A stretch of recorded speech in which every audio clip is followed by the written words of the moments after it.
little combination of Dell and EMC and VMware. Yeah, maybe you saw that in the news.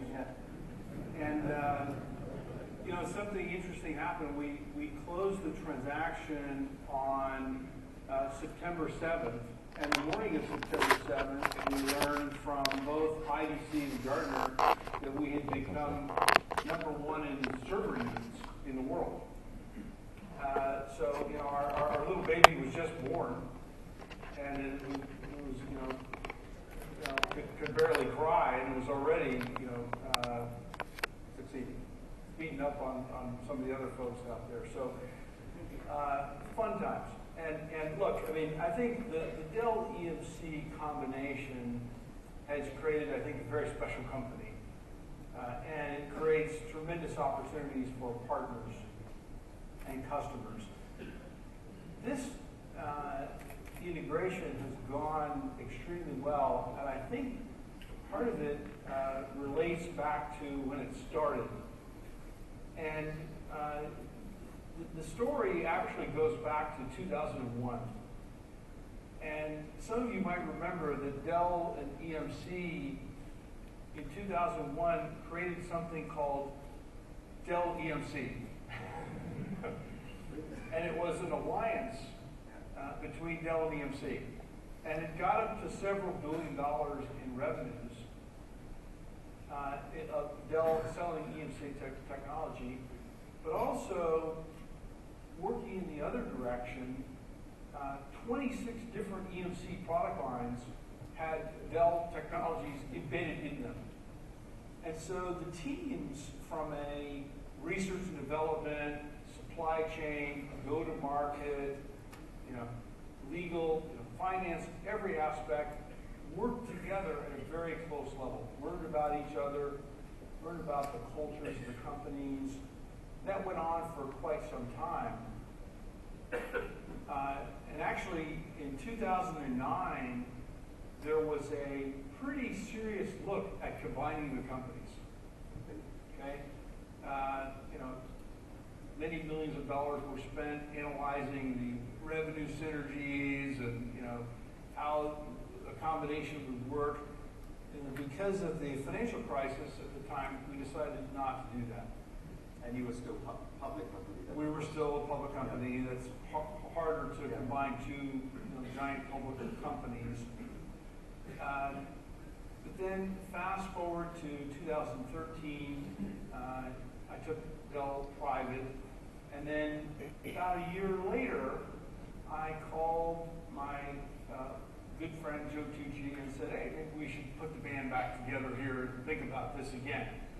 And so we started a discussion and kind of refreshed all the analysis that we had done 5 years earlier with current data, with all the changes that had occurred at both companies, and ultimately concluded, after about a year of work, that this was absolutely a winning combination. And then we set in motion, we gathered up about almost 200 of the best people in both companies and said, okay, you're going to work for about the next year, and you're going to plan this integration. You can't actually do any integration until the companies are one. That's not the way it works, but you can plan. So at a very detailed level, across every function of the company, get these teams together, you show me yours, I'll show you mine, let's figure out how we're going to make this even better together. So we did all that. One of the things we did was we did a culture survey, and we went to 75,000 people across both companies. And we said, hey, what are the things that you think make a company successful?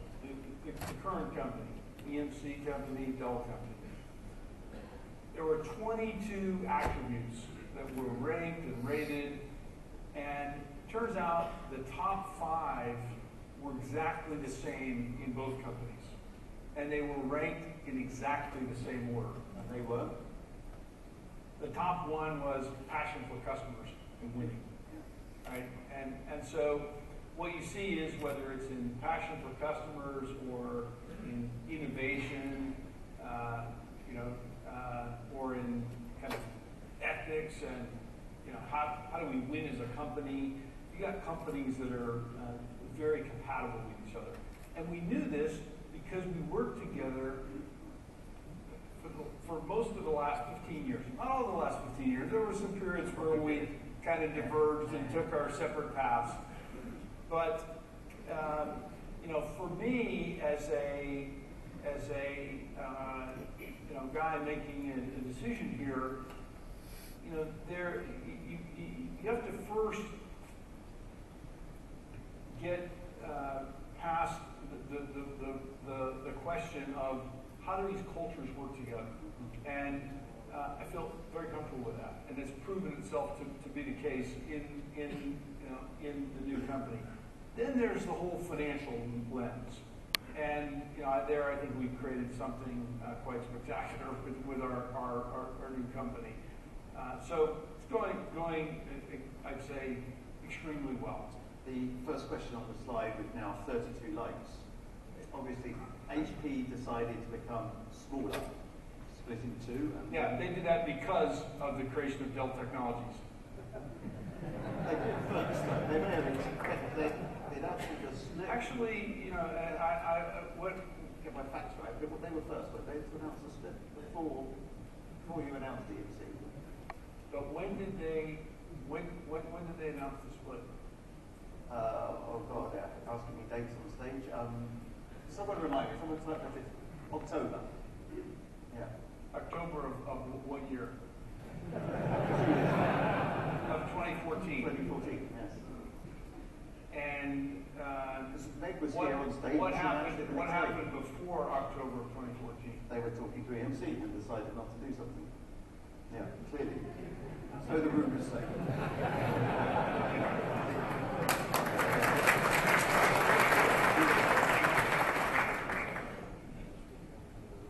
You answered your own question. He's a great interviewer.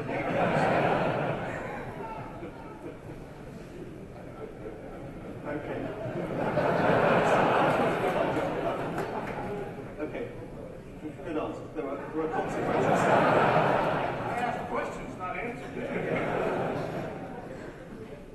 Okay, let's get on track now.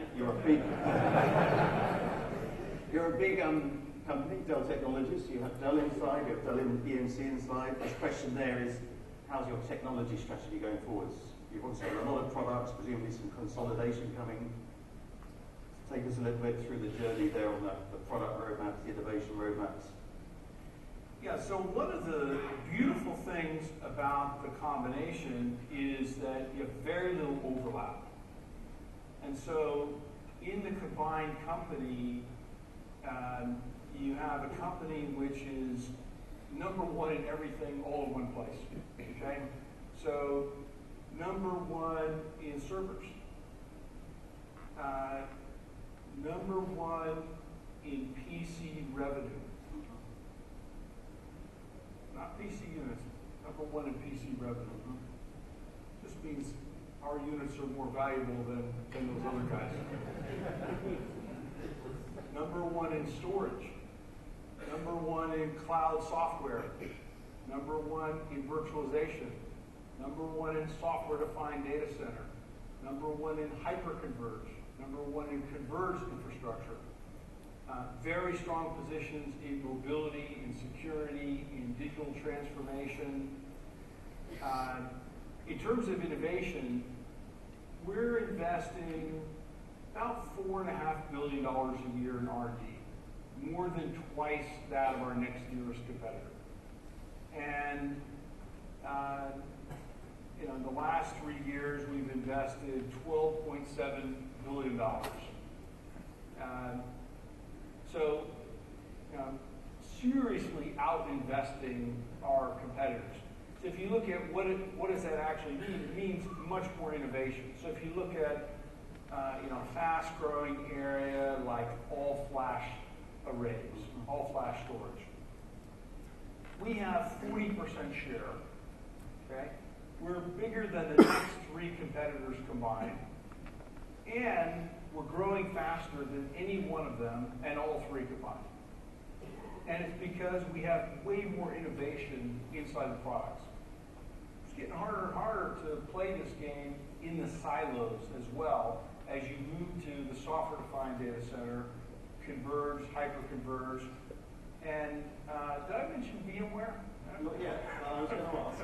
So VMware is incredibly important in this, and VMware is a big part of the Dell Technologies family.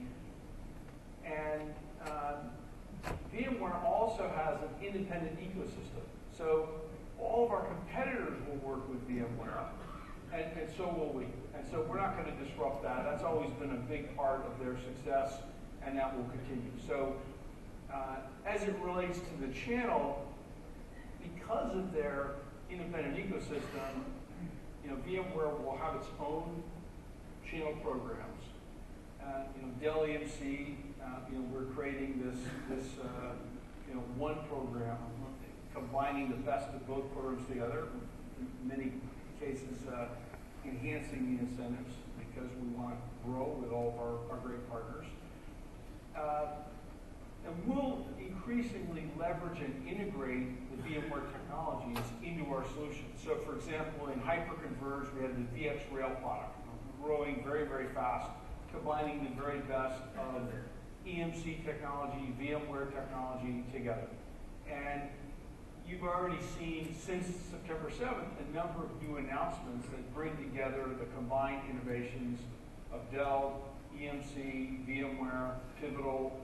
We have many more products that we'll be introducing leading up to our Dell EMC World coming up in October 18th to 20th in Austin, Texas, and I would invite all of you to join us. We'll have a very significant partner summit there. John Byrne, who's here with me today, and Marius and the rest of our team will be outlining our plans for our combined channel programs. I think in the list you didn't mention VCE. Where does that sit now? Well, VCE is... You were on press with Chuck last week where you were talking about VCE. Yes, VCE is a very successful business. We now call this the Converged Platforms and Systems Group within Dell EMC. VCE has within it a product called vBlock, which is a very special product which was created as a combination of EMC storage technology, Cisco Blade servers and Cisco networking technology, and VMware virtualization and management software. Now, I think what's interesting about VCE is several things interesting. First of all, grown very, very fast. It continues to grow, okay? And it will continue, right? We have new products planned. We continue to build, enhance, and support that. You say, well, why is that grown to several $1 billion in size and keeps growing? Well, because it brings together the very best of the industry in an integrated solution. And customers love that. If you go to customers and you say, oh, I've got 20 different things, and here's what I'm going to do. I'm going to divide my company up into a lot of small companies to serve you better. There's no customer in the world that wants that. That's actually not a thing. So that doesn't work. Yeah. So we're doing the opposite. We're bringing together everything that is the best of the industry, and helping our customers by building these integrated engineered solutions. So VCE is a great example of that with vBlock.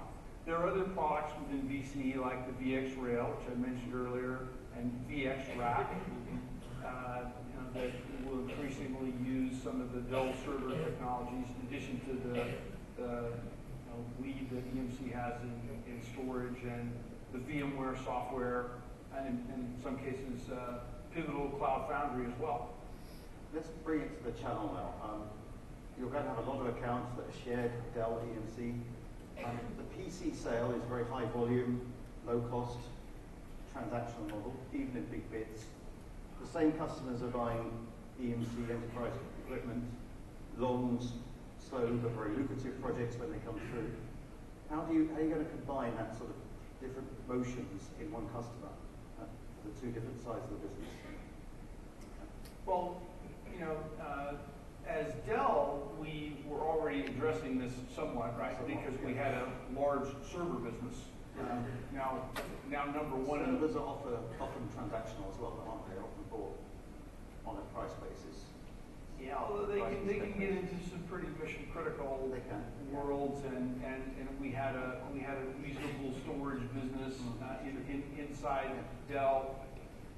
I think among our channel partners, and certainly if you just do the math of the size of the company and what we've talked about, with over half of the business going through channel partners, I don't know that there are companies that have bigger channel programs than we have. Today, not.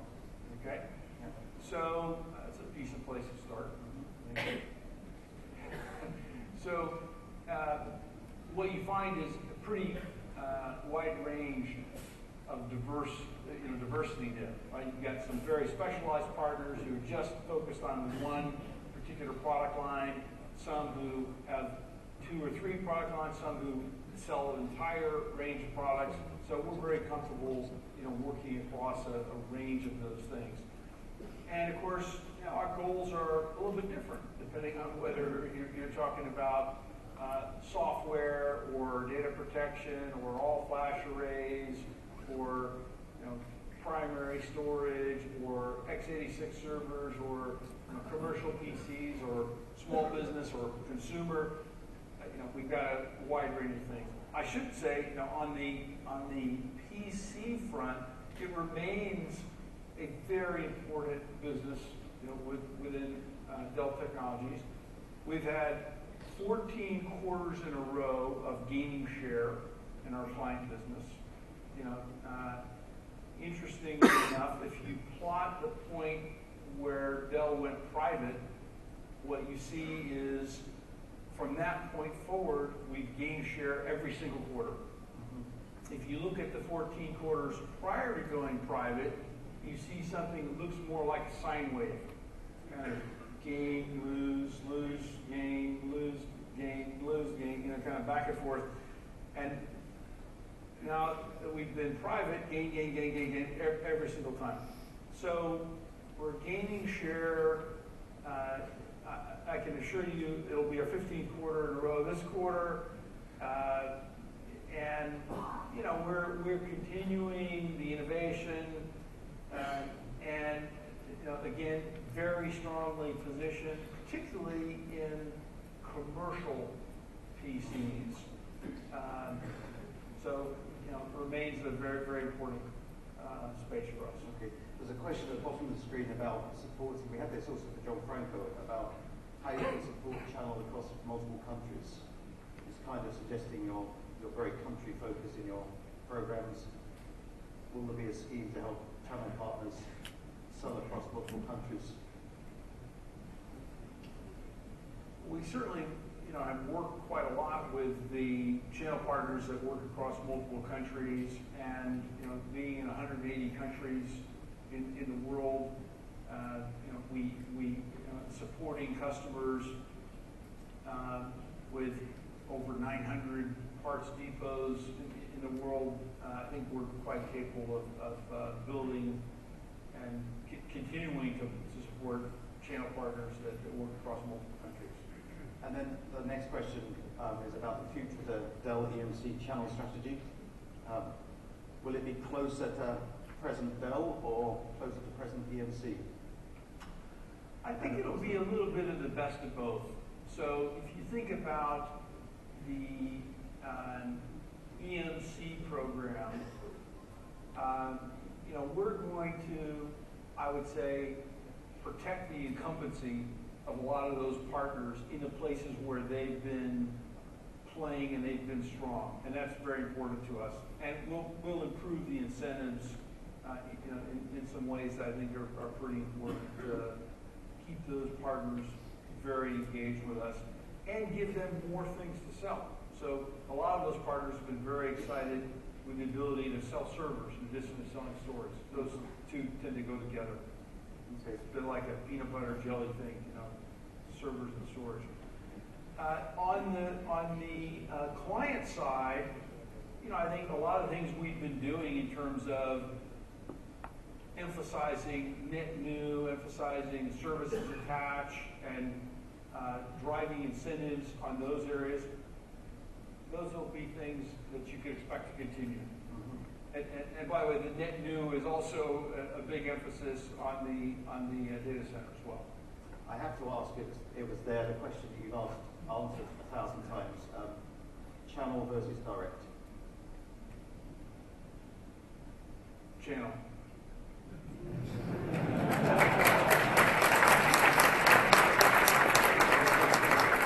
So we can get used to switch 100% to channel? Well, it's up to you guys, right? So look, we never put an upper limit or ceiling on the channel,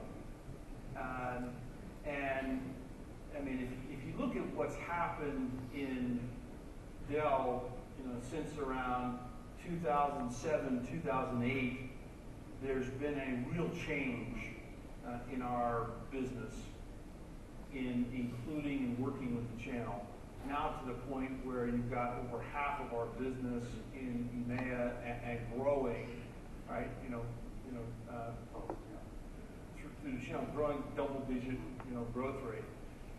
And then when you step back and you think about the range of solutions that we have, with an increasing emphasis on software and these powerful solutions, data center oriented, customer preference for the channel, particularly for data center solutions, the channel continues to play a bigger and more important role in our future. Okay, very good. As an advocate for the channel, the thing they tell us most is they don't like customer choice. Customer choice sounds very clever, let the customer choose.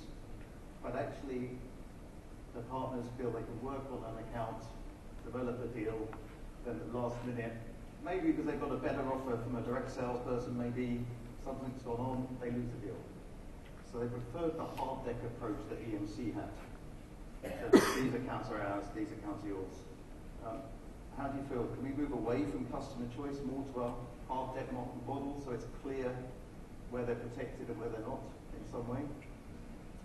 Yeah. I think what's important to recognize here is that we've got pretty sophisticated registration systems in place now, and this is also important because you've got more than one partner going after the same opportunity.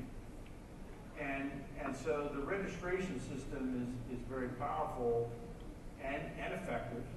Okay, it's got its flaws and it can always be improved. But to be sure that the partner that really does the work identifies the opportunity, gets the reward. Mm-hmm. And so we've used registration systems very successfully as a way to do that. And we can see more of that. Yes. Okay, good. Let's change tone now. Go to another question at the bottom. What are your personal top 3 priorities for the next 12 months? Yeah, the way we're measuring our success in Dell Technologies, it's not 3 things, it's 4 things. But they're pretty simple. The first one is the NPS of our partners and our customers. Net Promoter Score, right? It's a measure of customer loyalty, customer satisfaction. That's the first and most important thing for us. The second thing is our team member Net Promoter Score inside the company. How happy and engaged are the 140,000 people that come to work every day inside our company? Right? That's the second thing. The third thing is our relative market share, within the businesses we compete. Some of the businesses may be growing, some may be shrinking. We want to be gaining share in all those businesses no matter what. And so that gets back to the strength of the product pipeline.